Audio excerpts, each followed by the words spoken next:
Hello everyone, welcome back to Charlie Tech. Today we are doing a full HTML review. We'll learn everything you need to understand how web pages are built. We'll go through each topic step by step with examples.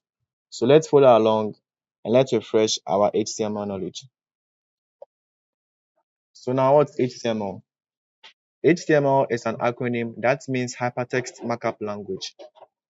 This is the standard language used to create and structure content on the web page. And it is the basic building block of the web. Now, let's explain hypertext and markup. Hypertext refers to links that connect web pages to one another. It allows you to navigate from one document or web page to another. So, hypertext is actually the interaction or the navigation between two web pages. Like when you click on a link, it sends you to a different page. Now, a markup is a way of adding codes or tags to text to define its structure or formatting or meaning so that the browser can display it properly.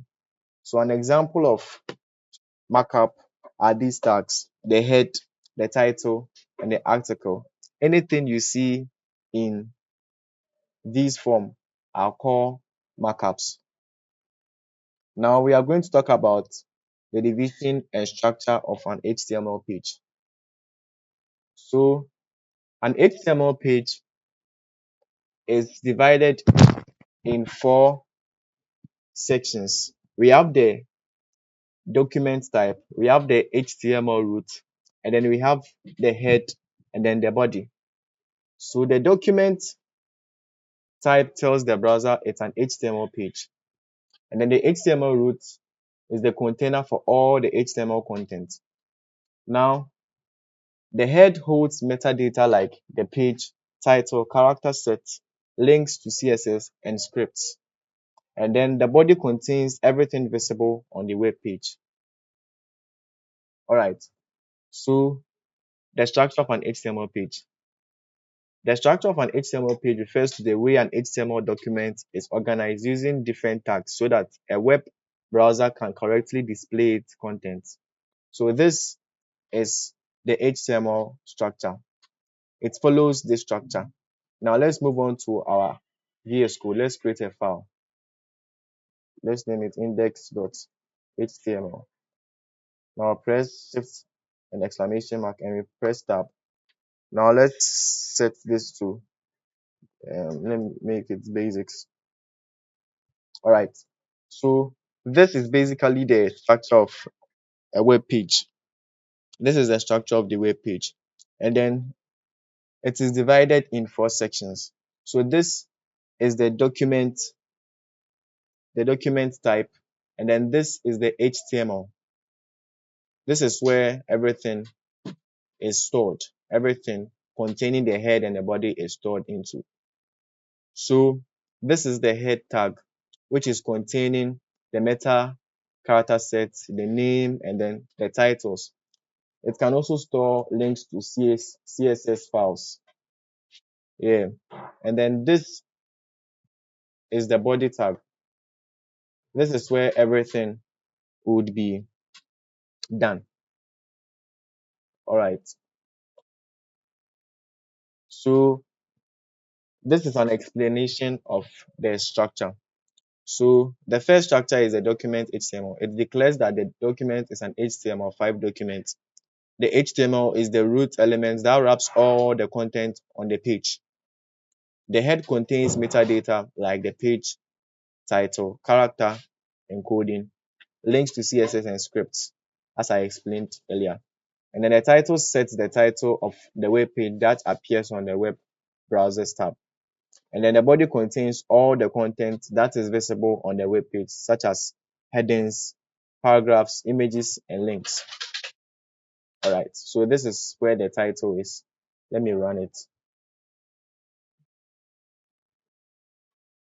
Now you can see this is the title. It is written basics. All right.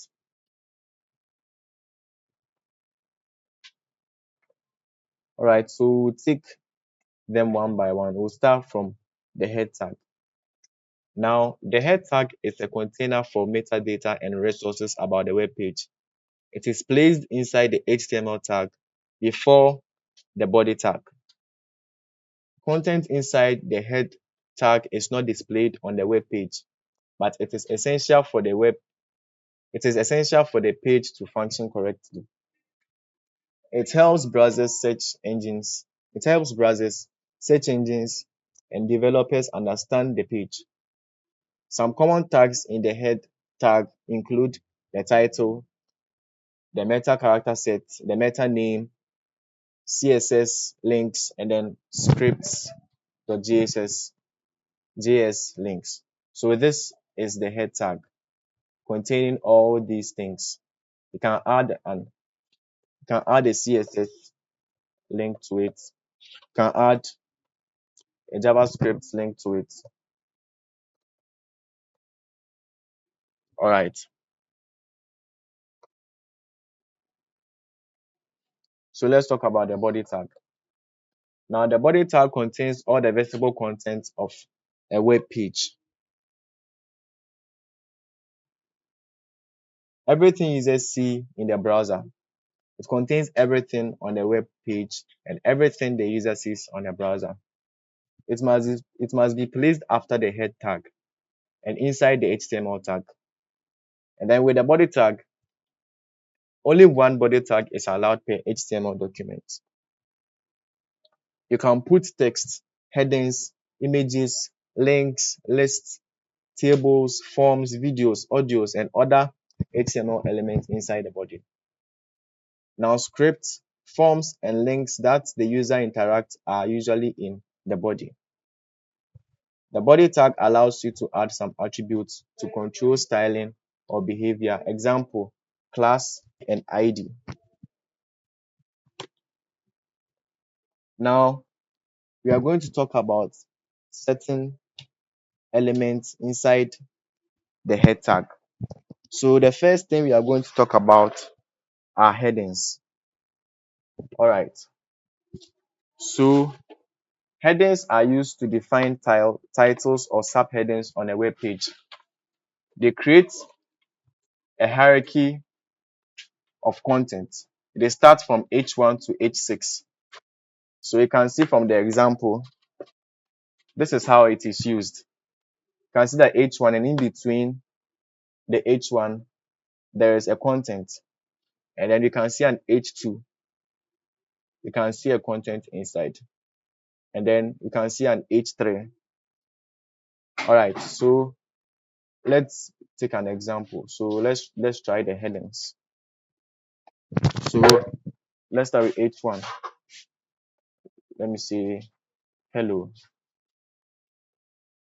welcome to HTML. Then we run it. You can see welcome to HTML. Hold on, all right.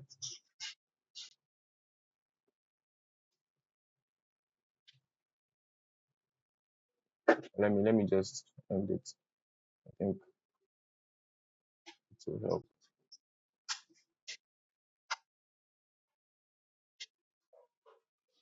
All right.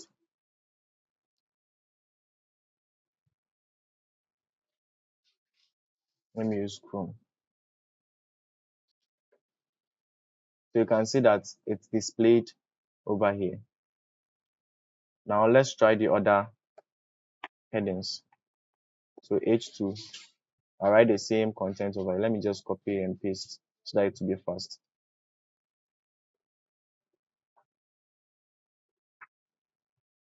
So it is from H1 to H6.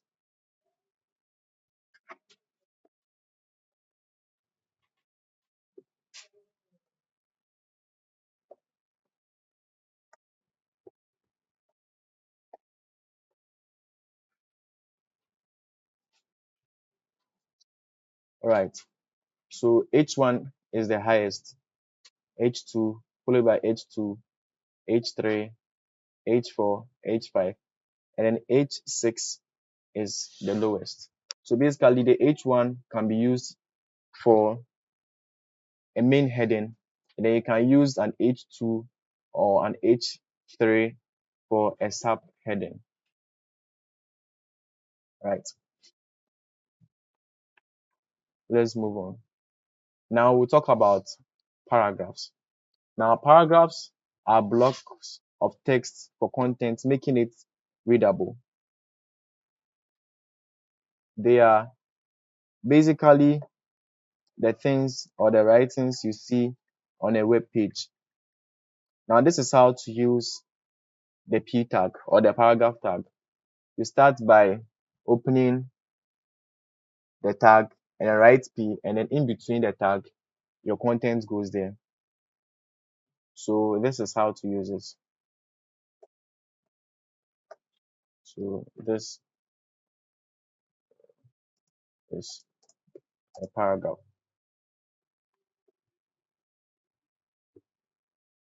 Right, let's save it, then run it. Right, so this is a paragraph. It's basically the text you see on the web pages, like for example descriptions and then other explanations to certain things. Anything you see on the web page apart from a heading is a paragraph.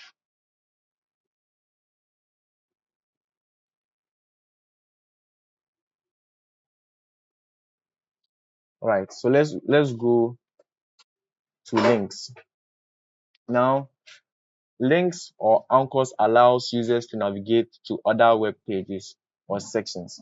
It uses the a tag. Now um it contains two attributes. It contains an href and a target. So the href is the URL or the link it points to, and then the target defines where to open the link, whether on a blank space or sorry a blank or a new page opens or within the same tab. So let's make an example of an anchor tag or a link tag. So a, and then let's say https http www dot let's say google.com, and then we'll set the target get to, let's say, blank. Now let's save it and then run it. Okay, so in between the a tag you write something like a content, like let's say click here. uh let's rerun it.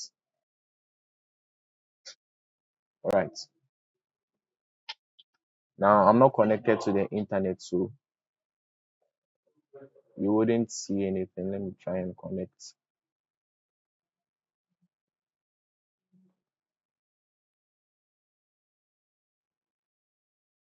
All right, so it will direct you to the desired web page. It would create the blank would set a new blank tab. Now let's try another one. Target, let's say self. Let me close this and then run it again. As you can see, it would appear on the same web page. It won't appear on a different web page like the blank. So the self would actually appear on the same page, and then the blank would open a new tab. So these are most useful the most useful um, elements we use. We use the self or the blank. All right. So let's talk about images. One thing with the anchor tag or the link is not always that you can use or place links inside. You can actually add web pages. So let's say I create a new page like about page, about .html. Let me write something over there, maybe a short description.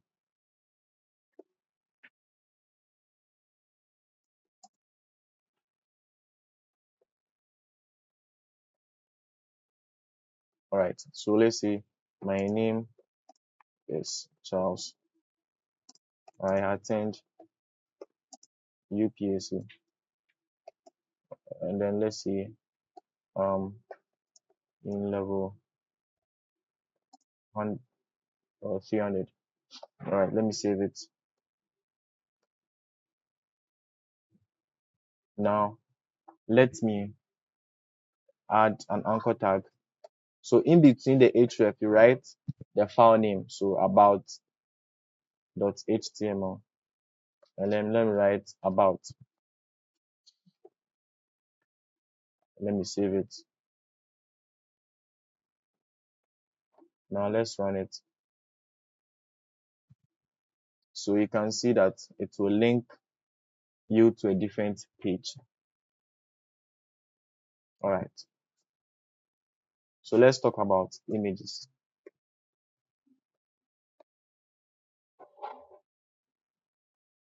So it is used to display image on the web page. It uses the image tag, and then it is a self-closing tag. There are two attributes in the image tag. We have the source and then the alternate. So the source or the src part is the path to the image file, and then the alt is the text displayed if the image doesn't load. So let's make an example. So let me write image, and then let me just write something here, and then picture of a tree, the alternate to the picture of a tree. Let me run it. All right, so you can see that picture of a tree is written here because the image isn't loading. Now I'm coming, let me break these things into a different line. So I'll use the break tag.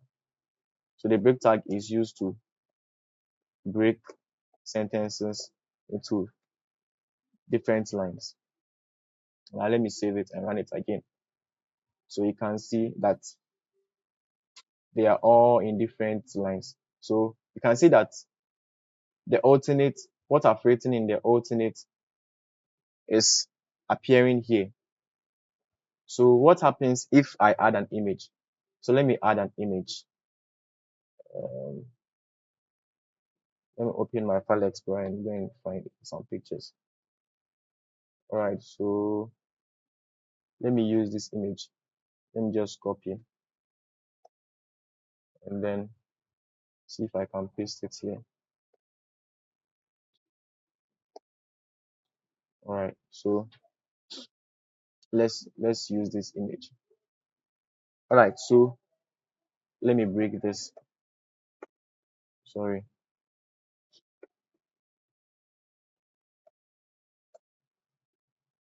So I'll write the name of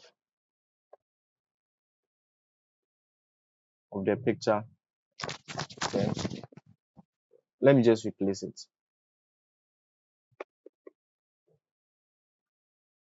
So here I'll replace this tree.png with smiles.png. Then let me make it picture of developers. All right, so let's run it. It should work. Picture of developers. I think I didn't write the name of the file well. All right. So always check for the extensions. If it is JPG, write JPG. If it is PNG, write PNG. If it is JPG, save it, and then let's run it.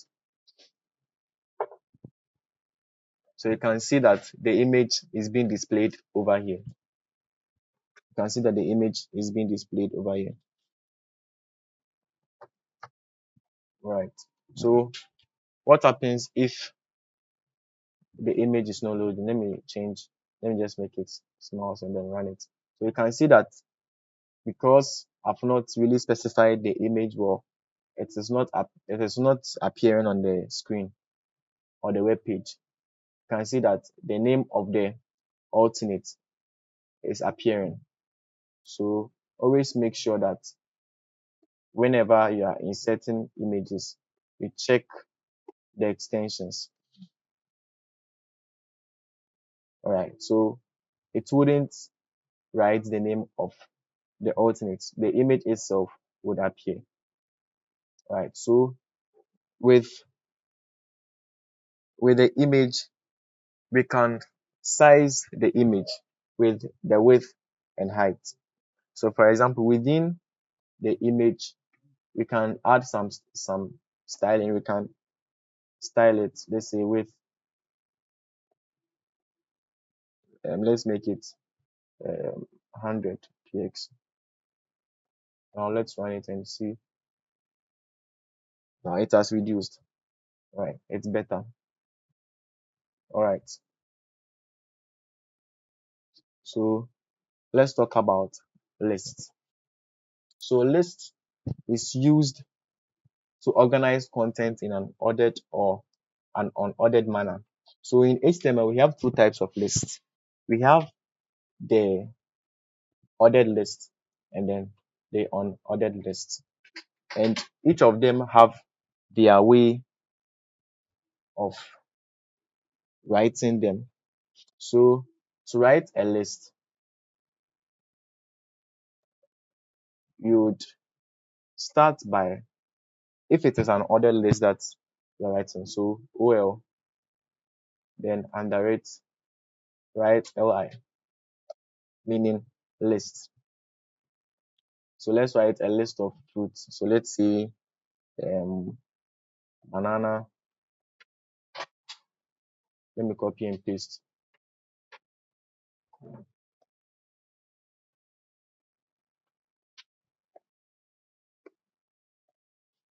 Make this grape,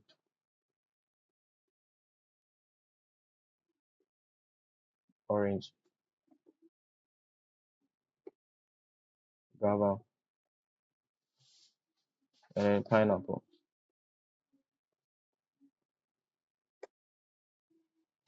Right. So let's save it and see what it will display. So one thing about ordered list is that with ordered list, it uses numbering or letters. It uses 1, 2, 3, 4, 5, or you can use A, B, C, D. All right. Now let me just give it maybe.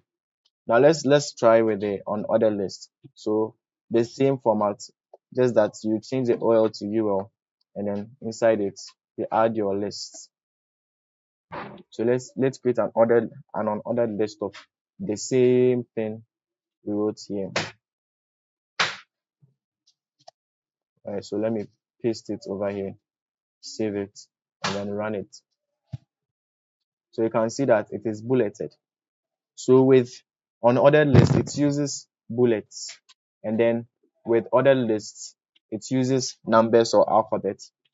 So bullet, it could be this sign or symbol, it could be an asterisk, it can be anything you know about bullets.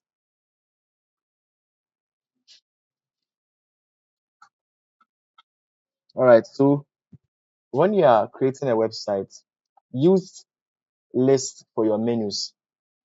Most especially, you have to use the unordered list. Yeah, use the unordered list for your um, menus, or you can also use the ordered list, but then The advisable one to use is the unordered list. All right, so let's talk about tables. So tables are used to display data in rows and columns. So to write or to display a table, first of all, you have to write a table tag. So the table is the main container for the table. And then you specify a table row, meaning the rows of the table. And then we have the table data, meaning the data inside the table. And then th is a table header. So let's take an example. Let me write a header h2. This is a table. All right. So let's create something. So under this, you write table, and then under it, write tr, table row, and then under it, table head, name, another table head, and then age. All right. Now under this, you have to close the table row. So under this table row, you specify another table content called the table data. So TD. So the table data will be the things that would be under the table head, or the things that would be stored inside the table. So under table name should be the name of someone. So let's say Kofi, and then the next one will be the age. So let's say 21. So let's save it and run it.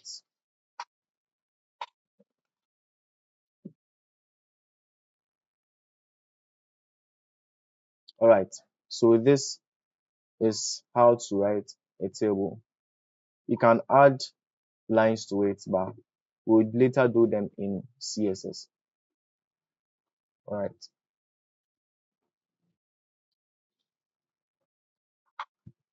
All right. So let's move on to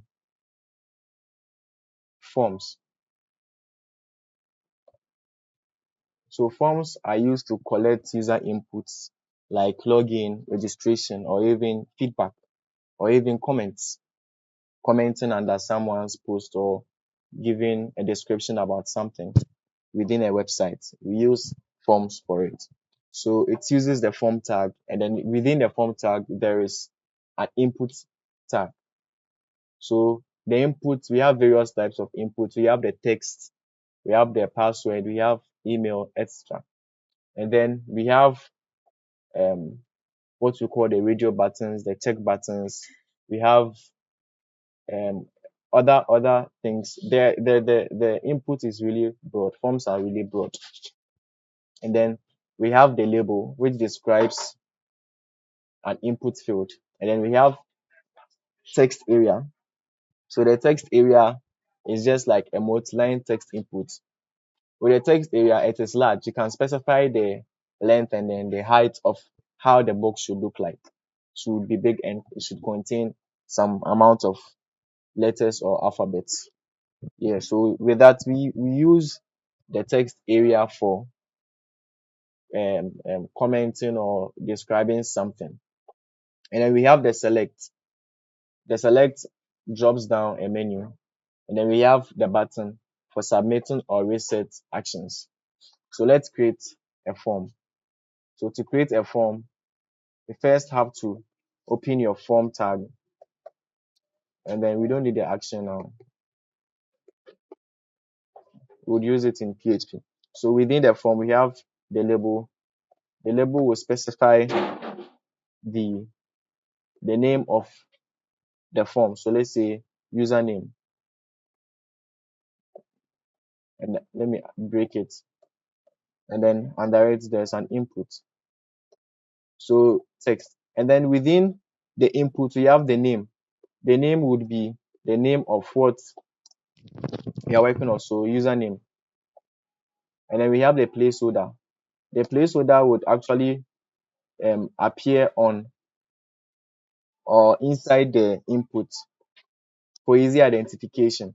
So here we write username over here.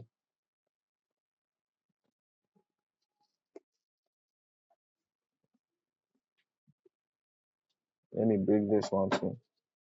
Right. Let me copy and paste. Let me add a password.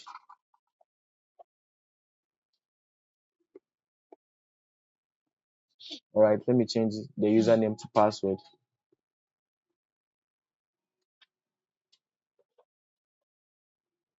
And then change this type text to password. So with this, when we type our password, it would automatically hide our password. So the name will be password. Then the placeholder will be password.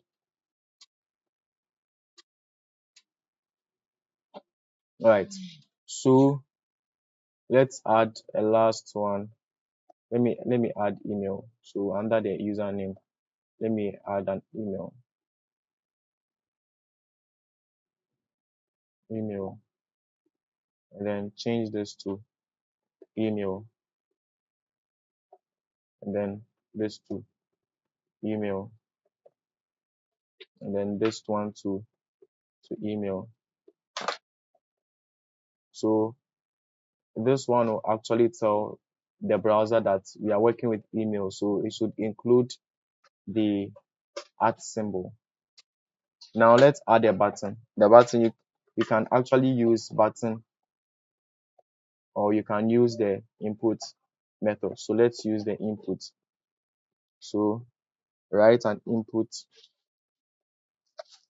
and then we'll set the type to, let's say, button, and then the value would be um, um, sign in or sign up. Let's make it sign up. Now let's save it and then run it. Now you can see that our forms are displayed on the web browser. Now let me remove this placeholder and then explain something to you. So as I said earlier on,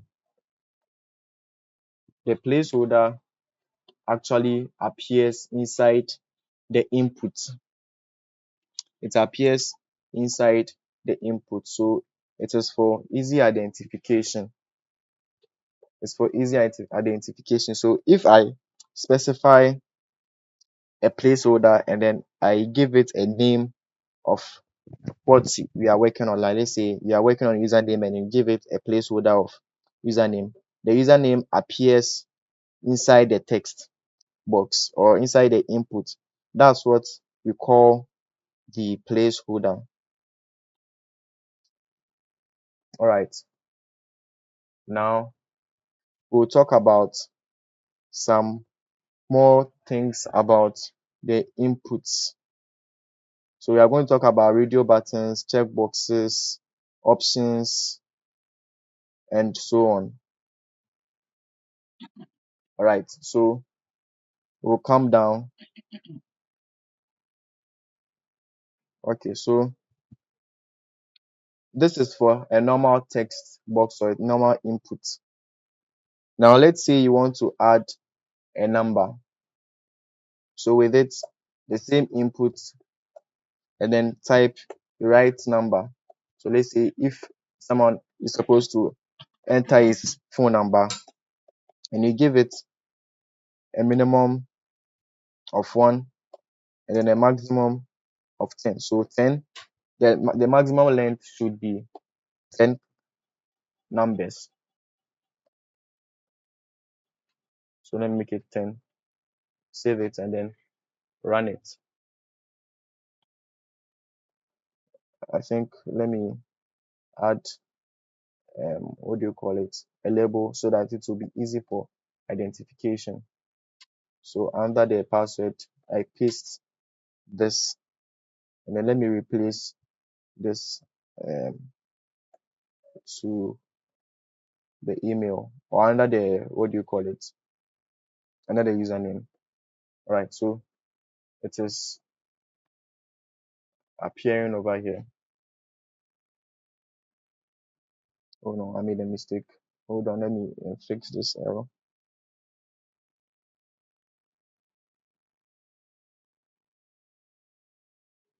Let me make it number.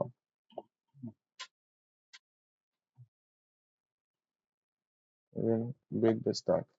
So this should work. All right. So this is for phone numbers. All right. So let's say you want to add a radio button. So a radio button are used when a user must choose only one option out of many. So let's say you want to choose your gender. Let me come under this side, under the button.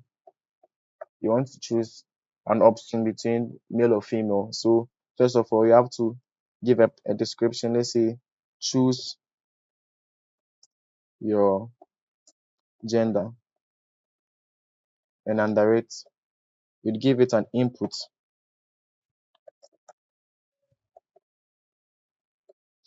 And then you would replace this text with radio, and then the name would be gender, and then the value will be male.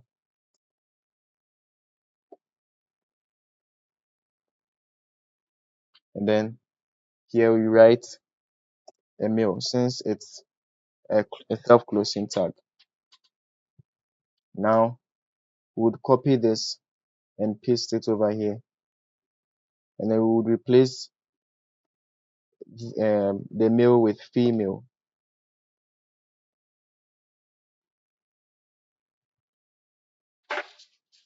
All right, let me save it and then run it. So you can see you can choose either a female or a male. So you have to note this: all radios in the same group must share the same name, so only can be selected. So like maybe if you're adding some functionalities, make sure that the two radio buttons has the same name for easy identification. Now let's add checkboxes. Now with checkboxes, they allow the user to choose multiple options. So for example, if you want to choose your hobby, so let's write something like select your hobby.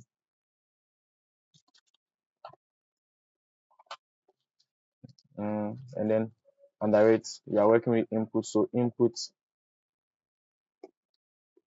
sorry, and then we would write a checkbox, and then a value, give it a value of music, and then write music over here. It's not a big problem at all. And then you copy it. So let's change the values and then the name of the checkbox. So let's make this games. Let's make this coding. Always the values should start with small letters. And let's make this eating. Yes, because maybe someone's hobby is to eat. So eating, and then coding, and then video games. Someone loves to play video games. So games. Now let's save it and run it. Now as you can see, you can choose multiple values. So let me break them. Let me break each of them. See if I can break each of them. Mm, Let's see if it would work.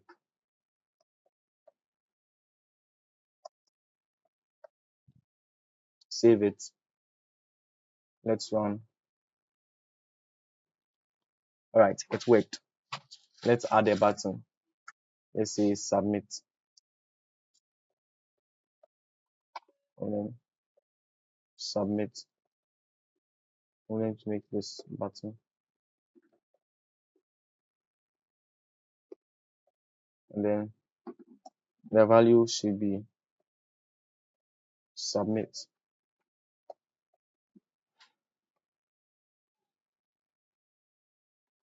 Now, when you are done choosing, you just submit. We've not added any functionalities. That's why everything is like this. All right, so let's talk about the text areas. So as I said, the text area is used for long text, like for comments, message descriptions, etc. Now to do that, we have to come down. Let's come down. Let's break this first, and then add a text area. So to do that, you have to write text area. The name is, let's say, for message. Let me remove this ID because we are not adding any JavaScript. And then let's specify the rows. So let's say 4, and then the code span, that's the length, to 30, and then a placeholder. Write your message here. So write your message here. So yeah, let me run it. Let me save it first and run it. All right, so you can see that maybe when you visit a website, they can ask you to give your review of the website. They use what we call the text area. So it allows you to give multiple characters. So you can also adjust the length by yourself. You can reduce it too. Yeah, but maybe if you are coding, you can stop that as well. So let's close it, and then let's talk about the select drop down. So it is good for long list or when you want users to pick one item from a menu. So let's say you want um, people to select their country. So use the select, and then let me remove this name and ID from there because we are not adding any functionalities. And then in between them, write an option. So let's remove this value because we are not adding any functionality. So in between the option, you write Ghana.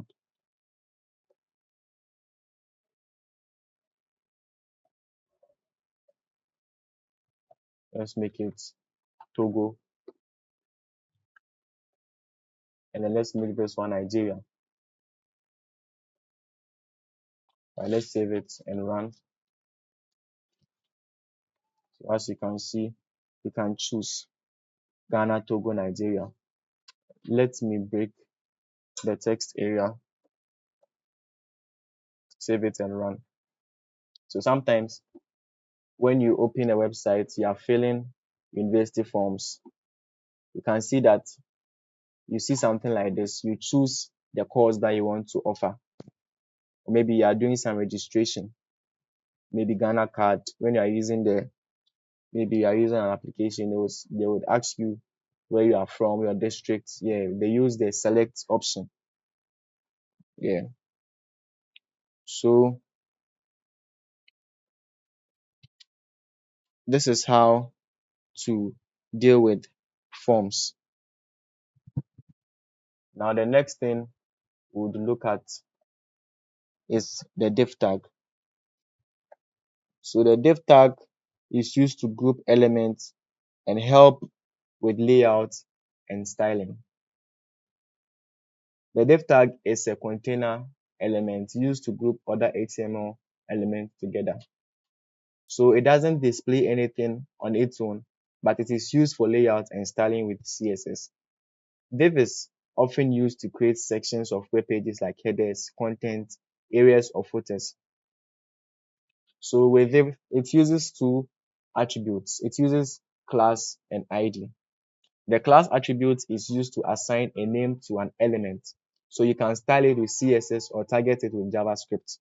And then the ID is used to give a unique identifier to a specific HTML element. So unlike class, which can be shared by multiple elements, an ID must be unique within a page. So for example, if you are working on a navigation bar, you see you have a header.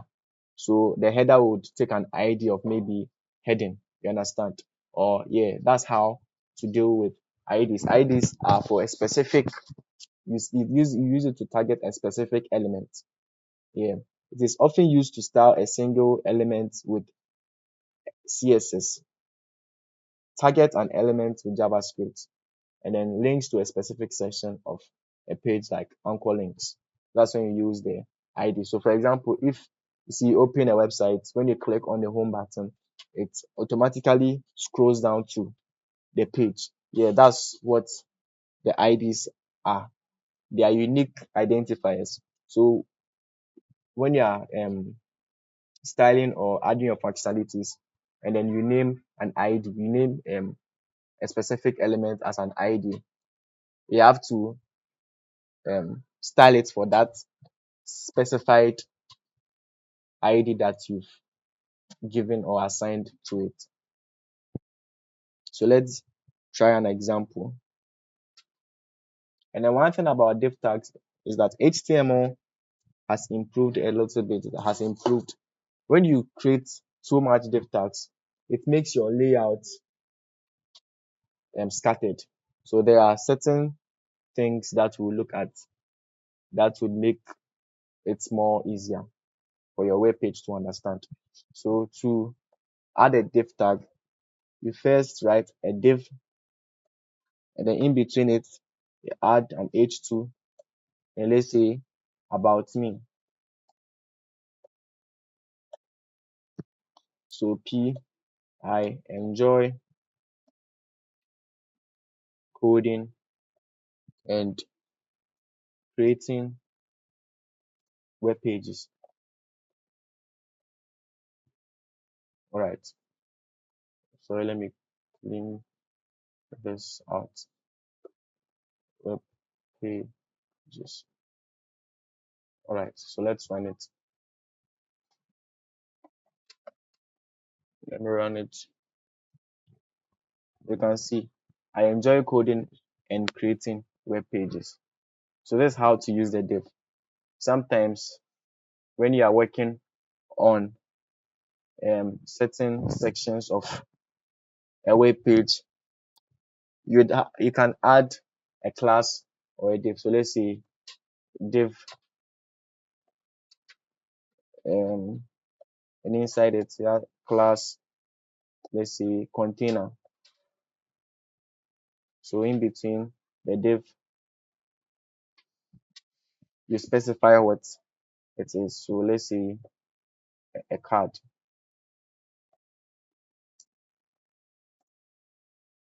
And then description about what the card talks about. So let me just write description. Let me save it. So you wouldn't see anything because I haven't added any styling. So classes and IDs, or div especially, is used for styling. It makes your styling easier. It makes styling easier. Now let's talk about semantic tags. Now this makes your web page more meaningful and help with SEO. So in the earlier slide, we were talking about divs, and I was like, when you specify a lot of div tags, it makes your HTML page scattered, and then it makes your HTML it doesn't make your HTML understand what you are doing. So HTML introduce what we call the semantic tags. So they give meaning to the content, making it easier for you to read, and then web browsers to understand, or search engines. So we have the header, we have the nav, we have the main, we have the section, the article, aside, footer. So using semantic tags improves SEO, that's search engine optimization, accessibility, which is another concept under HTML, and then code readability. So for example, when you are creating a website and then you specify a whole lot of div, it is going to confuse other programmers. So in the way that we have to specify them with semantics. So maybe the first tag is header, and under the header we have the navigation. Within the header we have the navigation, and then we have the main, we have sections, we have articles, we have aside and footer. So the header is the top section of the web page or the article. So it's the top part of the web page, whether a navigation menu, and the nav is a navigation menu. So within the header we have the nav, and then the main tag is the content of the web page, the main content of the web page, and then sections are the distinct section of the content. So for example, about me, testimonials, those kind of pages, you understand? Yeah. And then an article is an independent piece of content, like a blog post. So maybe um, um, within a website of a blog post, we have um, blogs, you understand? Yeah, we have blogs, and then the blogs will contain what you are talking about. Yeah, so with that we use the article, and then we have the aside. So with the aside, it is used for side content like sidebar. So when you have a sidebar, we use the aside, and then the footer is the bottom section of the page. So the last section of the website or the web page is what you call the the what do you call it? The footer. So let's try some examples. I'd actually make a tutorial video which consists of HTML, CSS, and JavaScript, like a mini project. So let's start with let's say header. So within the header we have nav, and then within the nav we have, let's say, li. We have home. Let me just, so you can either use the header or the nav.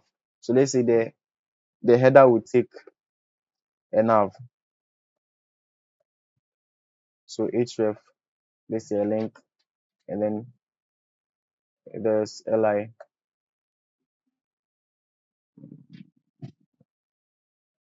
Or let me just use links. It's been a long time since I used HTML. So let's home, let's copy and paste.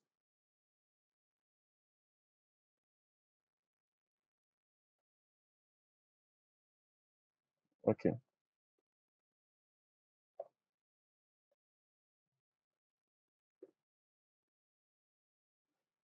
And then let's make this about.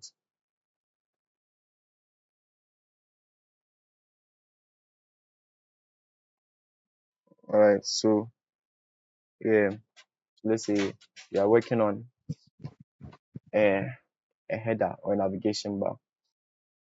I think I have to write an li first, and then within the li, I will specify an anchor tag. Yeah. This is how it is. At least I still remember. Right. So let's see. I hope this works. Yeah, it did. So these are links. They are lists and links. So when I'm styling, I can style them to come to the top of the website depending on my CSS styling. All right. So let's talk about section. We won't talk much about the semantics. So let's say H2, my skills.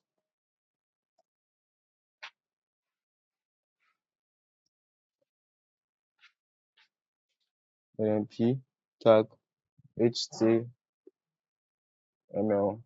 CSS